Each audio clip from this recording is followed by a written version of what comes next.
Department of Homeland Security for moving forward on this plan that would allow hundreds of thousands of additional illegal aliens to be paroled into the United States every year. Joining me now is Stephen Miller. He's founder of America First Legal and former White House senior policy advisor. Stephen, great to see you. Thank you for being here. Describe the essence of your complaint. Thank you. Well, this is DACA. If people remember that when Barack Obama gave amnesty to illegal aliens already living here for future illegal aliens. So in other words, what Joe Biden is doing is he is taking a provision in federal law that allows you to admit a single person on a case-by-case basis for a truly urgent humanitarian exception. For example, like needing to go to the emergency room.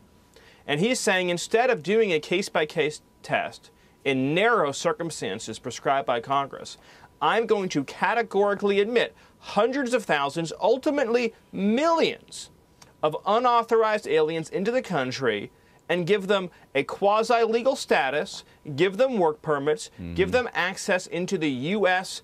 domestic benefit programs, and then dare somebody to come and try and revoke this status in the future.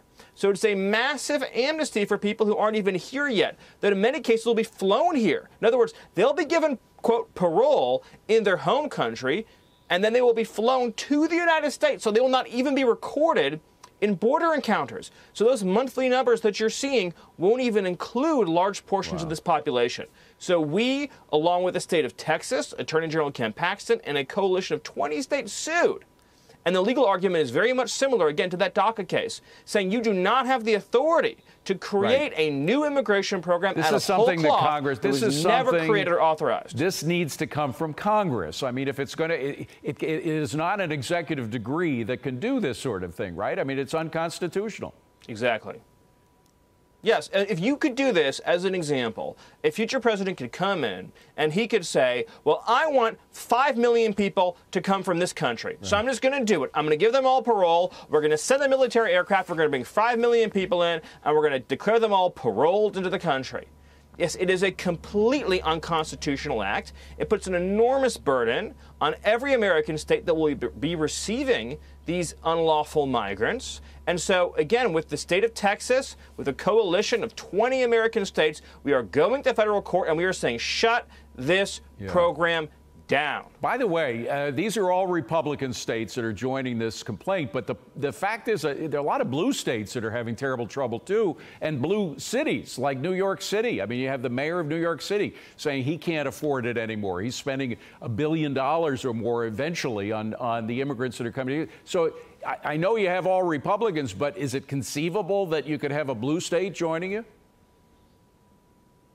Well, of course, we'd love that, but unfortunately, it's been my experience in life that while you have Democrats that are willing to complain, for example, like Mayor Adams, about the effects of illegal immigration, they refuse to challenge President Biden. And we see this in Congress, too. You will see occasionally a member of the left complain about the effect of Joe Biden's policies. But not one of them will stand up and say, I'm going to fight Joe Biden's policy. I will defund it.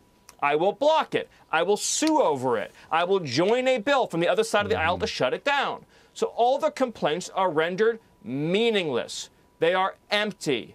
It is just air. Because if you actually want to stop the effects of this on your community, on your constituents, on your country, then you have to stop the Biden policy of transporting illegal immigrants into the interior of the country. How are they ending up in New York? Because Biden is letting them go to New York, and many of them are being paroled into the country to go to New York. Stephen, another point about all this. We are all suffering from a horrible increase in crime, a breakdown of law and order in the country. And I just think in the midst of that, you have the power, the extraordinary power of the cartels that are making billions of dollars by moving all these people, but also moving drugs, of course, and then establishing themselves in communities that are already hard hit by crime in the United States. I'm wondering what kind of a hold these cartels are now having, considering the breakdown in law and order in communities that have trouble. And these people, there are some cops that are so much under the gun by what they can and cannot do, and by the decrease in their salaries, the decrease in what they have access to. Some cartel member comes by and say, hey, look, I'll give you $100,000 for looking the other way. We may be having some more trouble here in terms of the establishment of the cartels in our country. Quickly. It is a terrifying fact that border agents testified to in front of the Oversight Committee just a few days ago, that cartels operationally control all, I repeat, all traffic across the southern border. Nobody crosses that border without working through the cartels, who are making a fortune off of it, and then they are establishing operating centers in every American state, including, of course, to deal and distribute lethal drugs. So it's driving the gang violence and the drug violence in this country, and it is also driving the enforcement crimes related to the drug trade, the hits, the executions, all of that we're seeing in the news, the drive-by shootings, and the fact that Joe Biden is knowingly executing a policy that is leading to this bloodbath really ought to be featured prominently, I would argue, in articles of impeachment against Joe Biden for the willful and deliberate suspension of our sovereign laws and borders. Well, I remember that when the Colombians began their Miami Vice routine back in the 80s, when Pablo Escobar was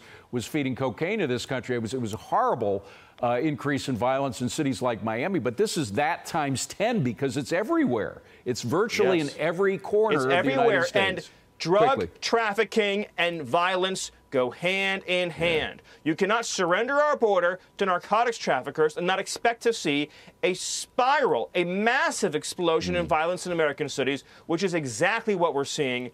Plus, of course, the devastating overdose deaths that are wiping out an entire generation of Americans. Well, good luck with your lawsuit, Stephen. You may want to contact Mayor Adams here in New York City. He may surprise you and want to join in some way. Good to see you, Stephen. I appreciate it.